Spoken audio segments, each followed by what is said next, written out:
Hivi unajua ni Tanzania pekee ndio ina wanawake ambao wako genius sana.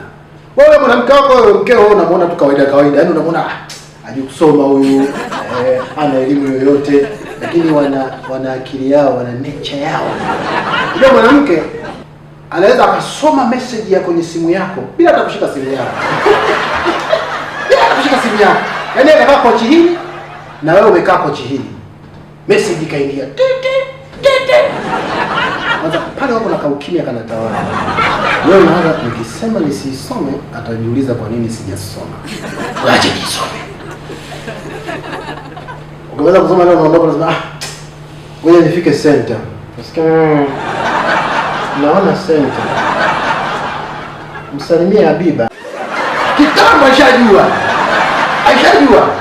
Alafu sasa wewe niambie, kuna namna ambayo ukimuonyesha tu namna mwanamke jinsi ya kumjali hata kama ni mkeo mjamzito. Vile unavyomjali ndivyo ambavyo anavyokuwa na kuweka kichwani. Mwanamke yuko leba, analia, anakutaja wewe tu. Upo kwenye akili yake. Jamani, Mungu, sukuma wewe. Nitieni baba nani? Na mama yuko wapi? Mungu asifike salama.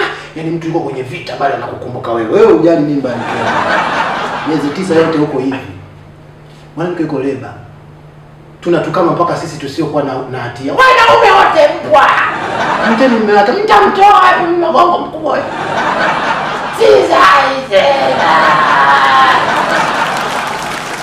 Na watu material sifa yake kuu pia lazima awe na wivu kwa mumewe. Ushaona ile umeenda na mkeo, umeenda kwenye sherehe. Unafika kwenye sherehe mmekaa, unajua si wanaume huwa tuko kama vile mbwa mwitu. Tunaangalia nini kinaendelea hapa, nani kasahau mzoga na nani turuke. Kwa sababu kwenda kwenye sherehe na mkeo pia anajua kabisa huyu mwanaume huyu ndio tabia zao. Basi kwa Mungu umekaa pale wewe unawaza site kule nondo zinatakiwa mifuko 5 ya simenti. Kwa hiyo wanapoingia wale mablighters, unajua mablighters wanakuja wakati mwingine wamewaka kuliko hata bibi harusi. Sasa wewe sio kwamba akili yako na wazo mablighters, akili yako na wazo nondo site kule. Nasikia mkeo. Ona ng'ombe hii. Wewe. Ndio vilivyo kuleta huko. Mume. Sina mume kabisa. Lakini huo ni wivu. Hiyo sifa ya wife material. Kuna ile namna ambayo unakuta wife material unaweza kumjua hata sehemu ya kula kwenye sherehe. Ukipanga mstari pale, wife material gamshuka. Mstari unasogea.